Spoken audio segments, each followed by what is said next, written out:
please, the gentleman on the right, and then there is another hand there on the back, and then we maybe can go back to our introducers for a few more comments. Madam Moderator, dear colleagues, I'm Orkhan Amashov from International Eurasia Press Fund based in Azerbaijan.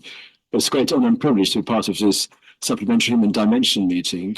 As we explore some of the fundamental interlinkages between media and democracy, we'll inevitably find ourselves in the presence of a very complex, intricate, and somewhat perplexing landscape.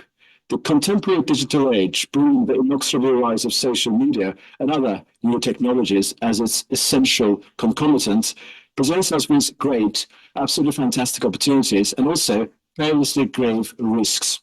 In this sense, however paradoxical it may sound, we're living in the best and worst of times simultaneously. The former is the case because the extent of access to a wide range of information is far greater than ever before. With citizen empowerment having reached a new level, social media has given rise to one-man powerhouses, bloggers, exerting considerable influence over public opinion, sometimes outmatching traditional media with greater financial resources. However, what is also true is that consumers now may fall victim to elaborately constructed manipulative technologies with artificial intelligence, which is a blessing in its own right, inducing aggregated and falsified information bubbles, giving rise to further polarization and erosion of social cohesion.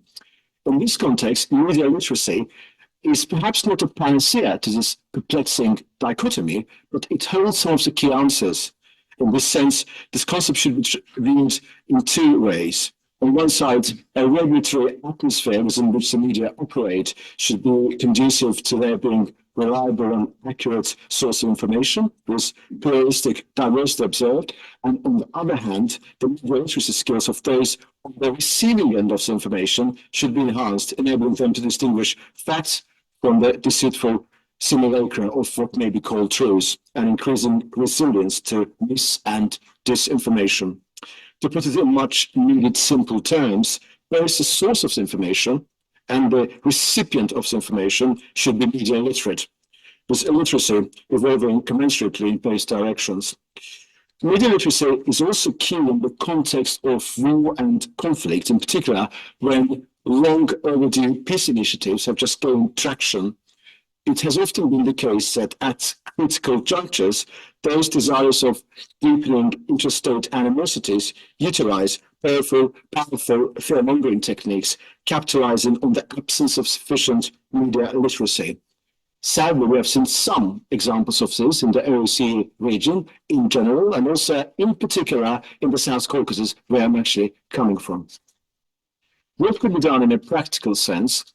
There's no clear answer to this, of course, but two areas appear loom large. The first of all, media literacy education here is of great import. And it's not just about educational establishments, but also about media literacy initiatives and platforms specifically tailored for different groups within society.